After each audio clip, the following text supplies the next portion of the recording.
a section of the working class has illusions that Trump is their guy, and this raises a crucial strategy question for us.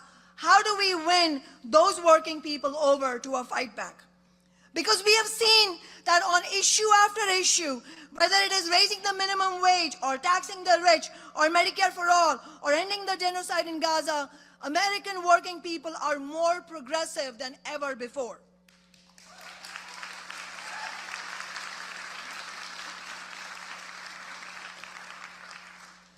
Some of the states that voted for Trump last year also passed ballot initiatives for a $15 minimum wage, paid sick leave, union support, and abortion rights. And a recent poll confirms that there is not majority support for the bulk of Trump's anti-worker agenda and the pet projects of the Republican Party. A majority opposed Trump's brutal attacks on federal employees. A majority of Americans are vehemently opposed to Trump's plan to permanently extend his 2017 tax cuts for the rich, tax cuts that Biden continued. Large majorities oppose eliminating the repayment plan that helps student loan borrowers and funding cuts for federal student loans and grants. Over 80% oppose cuts to the Supplemental Nutrition Assistance Program, or SNAP, commonly known as food stamps, and a whopping 90% of Americans are against cuts to Medicare and Medicaid.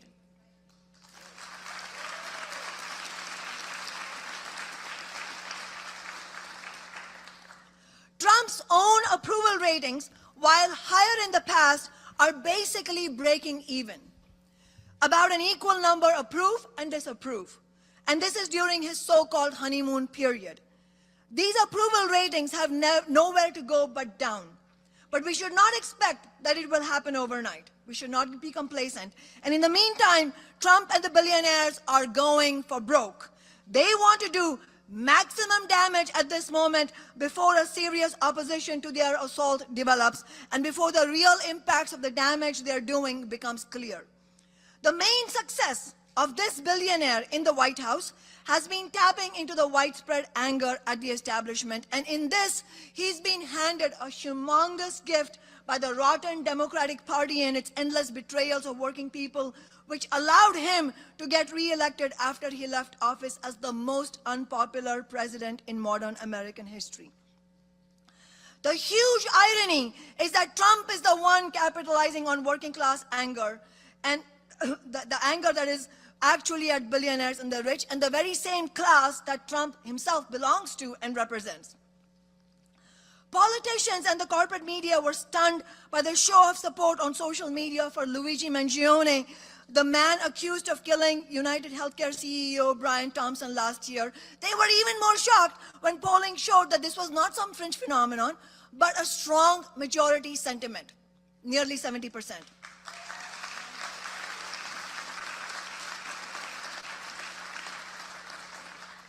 This anger represents a historic opening to fight for fundamental change if it can be redirected into a working class movement.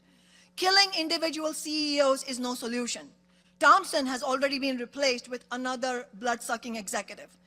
And if such killings were to continue, they would be used as a pretext to attack workers and increase the powers of the police. Instead, we need to build powerful mass movements of the millions against the billionaires. And it's only through working class power that we can win a different kind of society. Our goal must be to both fight for radical change in the present and to bring down the billionaires and their system, capitalism.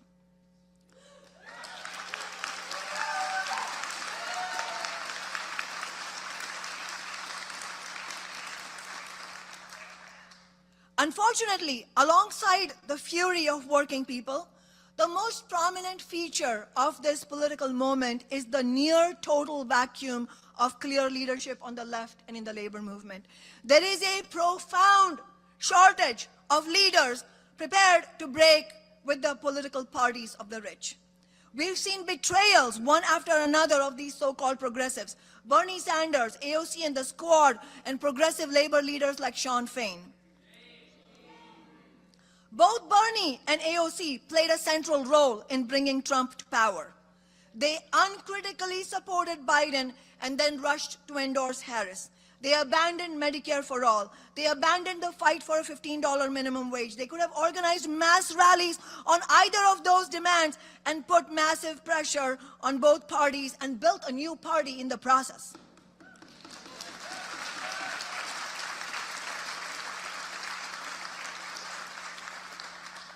Instead, they put a premium on their peaceful relations with the elite, squandered a historic opportunity, and carried out a historic betrayal. There is a meme going around of Bernie Sanders' action figure that has a stamp on it saying sold out. I'm not sure if there's one for AOC. In any case, that meme is the epitaph of the Bernie movement. Sadly,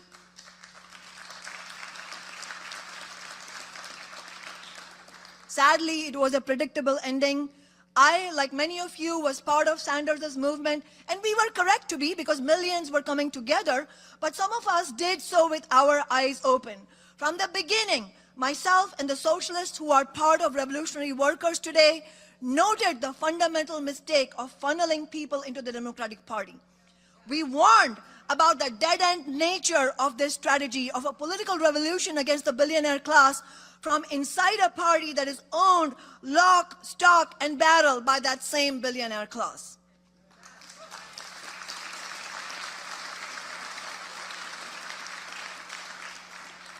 The most recent stunt by Bernie Sanders, this so-called tour against the oligarchs, is also telling.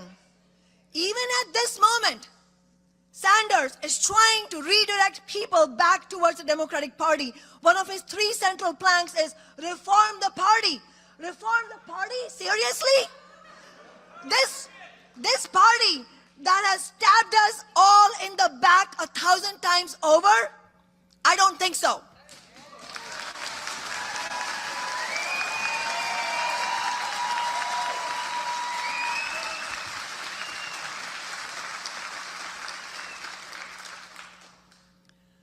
Our job is to burn the Democratic Party to the ground.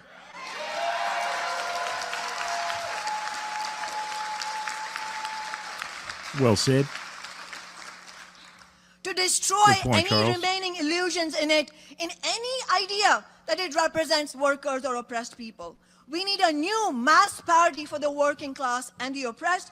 The organizations here, like Workers Strike Back, the Green Party, and all of us, we have an important role to play in that process.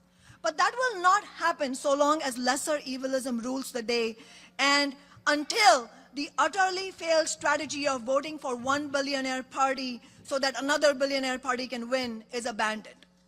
We need to build an organized, unified movement of working people to systematically take on the rich who run society and undermine their ability to rule.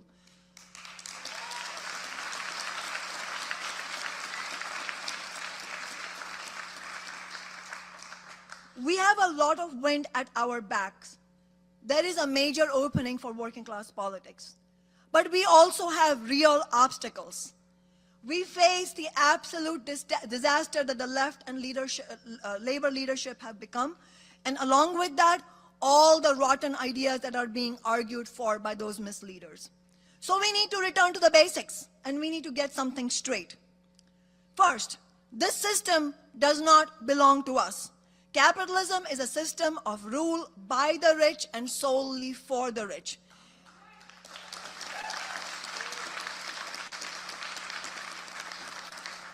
It is based on stealing the wealth you and I create through our labor, as Karl Marx explained 175 years ago. Or, as the late George Carlin said somewhat more recently, it's a big club and you ain't in it.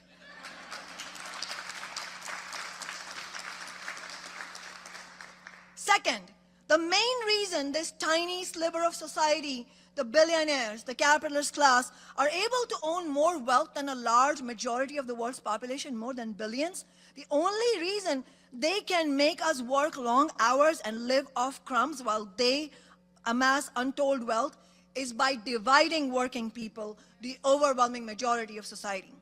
To overcome that, we need to be clear about some things. By far, the most important division in society is between the capitalists and the rest of us. Between them, the rich, and the immense majority of us who struggle to survive. To succeed, we need to be clear about who our friends are and who our enemies are. Our enemies are the billionaires and the bosses, the capitalist class, their institutions, their political parties, and also their more treacherous spokespeople who sometimes appear and sound like they support workers, but really act as pressure release valves and gatekeepers. Our enemies are not other working class or middle class or poor people. They are not immigrants or tech workers or workers in the South.